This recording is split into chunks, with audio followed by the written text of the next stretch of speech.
Hello, one all, Justking, Chapter 209, The Rocket's Hard Truth.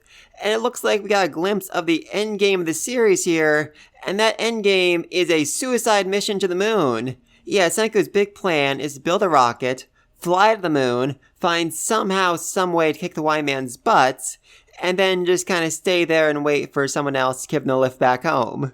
I mean, that's not a totally insane plan. They're gonna be petrified so they can wait for, literal centuries. And getting back to the Earth from the moon is really, really hard. I mean, just getting to the moon alone is just unfeasibly difficult.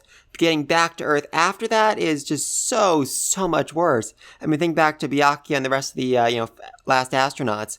They tried to land, even with all the technology at the International Space Station, and they missed their target by miles and miles and miles. And I don't have a whole lot of faith in Senku and the gang being able to outdo those calculations, so yeah, it's probably best just to stay on the moon and wait for somebody to pick them up, which, is going to be so heartbreaking, but it could also be just so utterly amazing. I mean, seriously, imagine this. Second to last chapter of the series, Senku petrifies himself on the moon to wait for humanity to eventually revive him. Last chapter starts off with, Senku being woken up, seeing this old man standing before him, and as he's trying to figure out who he is, the man starts screaming, this is bad, this is so bad. And he realizes he's looking in the face of Dr. Chrome, the man who's revolutionized all of Earth, who's managed to bring humanity back to its modern era through his tireless effort day in and day out. Oh, that would be such an absolutely perfect reunion for the two of them, and I'd freaking love it. Though I do feel a bit conflicted by the other characters to be left behind. I mean, for Ryu, it's everyone on Earth. He loves every woman on Earth. But more specifically, it's Francois. I'm not saying that Ryu and Francois are lovers. I'm not even sure if Francois is a he or a she, but, Francois and Ryu care for each other deeply, and Francois is just such an overwhelmingly loyal butler that I can't really imagine, her leaving her master behind, her just moving on with her life while master's, up on the moon. So maybe, she'll start up the Nanami Corp, she'll run it herself, all for the day when Ryu comes back, so we can have the world's largest company as hands. Oh, I love that. I freaking love that. For Tsukasa, there's Mira, his little sister, the girl who he spent, his entire life trying to save again and again and again. So I think he'd have a lot of trouble, leaving her behind for literal decades. Not really sure about that. I mean, it's definitely interesting, when he gets back, she's, an old woman, or at least like 30-year-old woman, and she has to take care of him. Oh, that'd be cute. That'd be really, really cute. And finally, for Senku, there is good old Kohaku, because I know, relationships aren't the most important thing in this series, but Senku and Kohaku, it feels like a ship that's gonna sail at some point, and if by the time Senku gets back, 30, 40, 50 years have passed, Kohaku will be a very, very old woman. I mean, I don't think that'll bother Senku all that much, but still, that'd just be kinda weird, so what if Francois, Mira, and Kohaku decide to petrify themselves as well? I mean, this chapter clarified there's only one working Medusa on the entire planet right now, but that wouldn't stop them from using Medusa before Senku and the rest of them actually leave for space, petrifying themselves to wait for, their return whenever they do find a way to return down the road. I mean, that would definitely be a kind of Sleeping Beauty thing. I'm not sure that really fits Kohaku, but it would be so utterly adorable, and I'd freaking love to see that. Though there is something else I should probably mention. I mean, we see Senku, Tsukasa, and Ryu all standing on the moon, but all they really said this chapter was they need a scientist, a warrior, and a pilot, and that might not necessarily be Senku, Tsukasa, or Ryu. I mean, I can't really think of anyone else besides Ryu who would be the pilot for this, but for the scientist, there's also the chance it could be, Zeno or Chrome. I'd absolutely freaking love it if Chrome got a chance to go to space. Oh, that'd be cool. It is Senku's dream, but still, science is for the next generation, so that'd be an amazing moment for Chrome. And for Tsukasa being the muscle, I mean, there are a lot of other muscles, they could replace him with. Stanley, for one thing. Oh, that'd be interesting. Definitely interesting. Stanley on the moon with Senku and Ryu, or Chrome and Ryu. I'm not sure about that. Or maybe we'll end up getting, Senku, Kohaku, and Ryu going to the moon. That way Kohaku doesn't have to petrify herself to wait for Senku. There's also Taiju, though he's not really much of a warrior, more of a big shield, so that seems unlikely. But yeah, let me know all this down below. Which three do you think are going to the moon, and what do you think's happened to those who are left waiting for them? Will they petrify themselves before the rocket takes off so they can, wait forever the same age for them to come back? Oh, I'd love to see that. I'd freaking love to see that. But anyway, then they head off to Australia. Yay! And I gotta say, I definitely wasn't expecting this. I mean, we still haven't gotten the whole Math City acquired thing, so I thought they were gonna spend some more time in India, maybe starting up a whole bunch of other little cities that would all together be, the United Math Cities of India, something like that. But no, they took off straight for the northern tip of Australia. Curious, very, very curious. And I love that even with this super modern boat, it is not smooth sailing by any stretch of the imagination. I think Kawaku actually ends up with her butt in Senku's face here.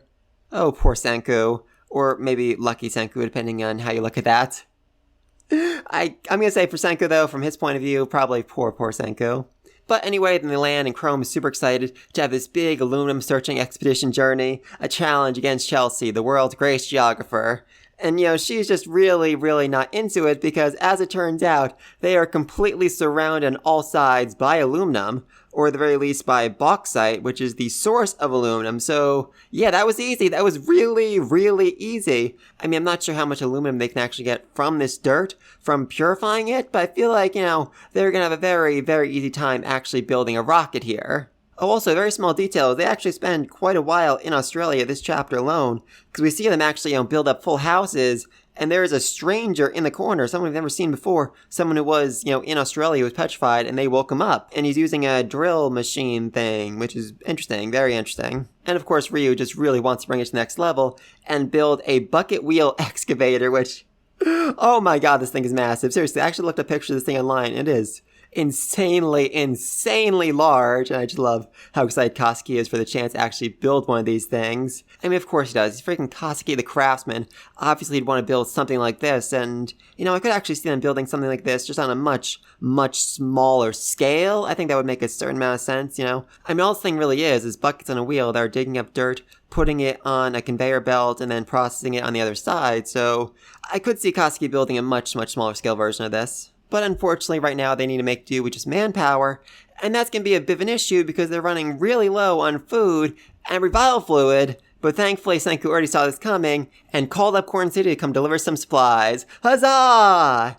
And seriously, what on God's green earth is the deal with this ship? It is truly, truly something you'd see in a video game. It's ridiculous. It is utterly, utterly ridiculous, and I freaking love it. And, then they bring a whole bunch of corn, which they can use to make revival fluid and use as food. And we see that as they make corn bread, corn muffins, corn tortillas. I love it. And they're all partying. They're all celebrating.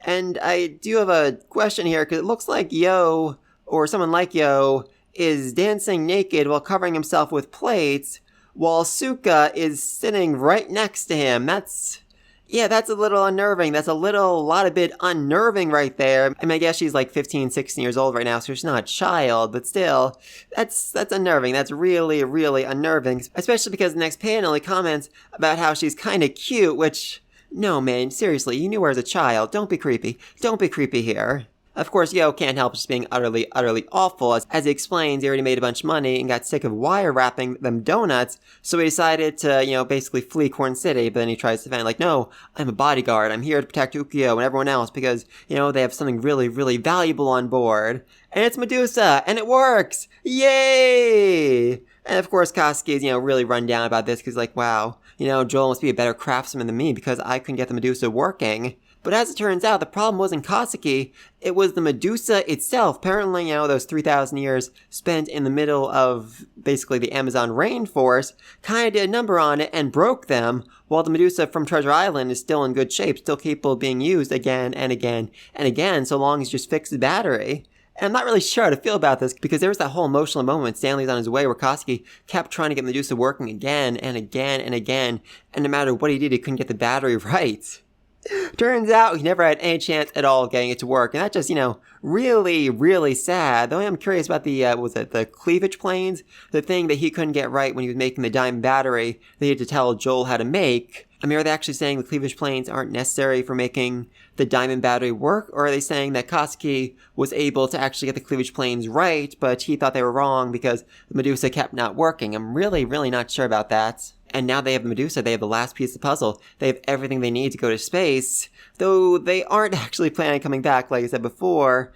And this makes a lot of sense because, like I said before, there's so many issues with coming back from the moon, and they don't really have the time to test all those, to fix all those problems, because sooner or later, the Y-Man's gonna figure out, okay, wait a minute, humanity's not actually petrified. I should try again. And I don't actually know what his method of attack is going to be, but there's a very, very good chance it could end up wiping out all of humanity again. If so, they lose all the progress they've made. So this is it. Do or die time. They actually really, truly need to find a way to get to the moon as fast as possible and stop the Y-Man so they can't worry about coming back home. They need to head off to war, even though they know it could be decades or even centuries before humanity has technology they need to go to the moon, pick them up, and bring them back down to Earth. Oh, I love it. I freaking love it. And this also means they're going to bring the Medusa with them to the moon, which, solves a lot of problems because it seems like Medusa makes everybody immortal, which, is so utterly, utterly broken. And that could just cause so very, very many problems back on Earth. Plus, it's, a weapon of mass destruction that can literally petrify the entire planet, literally stop human civilization in its tracks. So, yeah, it's very, very dangerous. And it's not the kind of thing they can just leave around. So, yeah, it makes a lot of sense for them to actually send the one and only Medusa to the moon to keep it from being abused. But please leave all this down below. Who do you think 3 astronauts are going to be? And how long are they going to be left waiting on the moon? I mean, this is Chrome we're talking about. I'm assuming this Chrome we're talking about is going to be left behind. So I could truly, truly see him pushing scientific revolution to get Senku back within, maybe 20, 30 years. Oh, I love that. Freaking love that. What's waiting for the moon? Seriously, what's this war against the Y-Man actually going to look like? Is it going to be some sort of alien, some sort of time traveler, some sort of fourth dimensional entity who came here to stop an invasion from a fifth dimensional entity? I truly, truly don't know at this point, but I cannot freaking wait to see it. I mean, that's another issue they kind of have to deal with. They have to figure out, where exactly the Y-Man is. Where exactly is his base on the moon? Because the moon is very, very large. I think, the size of the continent of the United States. So walking across it isn't really all that viable solution. They need to have some idea of exactly where they're sending this rocket if they want to have, any chance of actually finding the Y-Man before they run out of oxygen, food, or whatever other supplies they might end up needing. So yeah, very, very curious about that. But please, let me know else down below. Be sure to like and subscribe. See you in the next video. And until then, peace!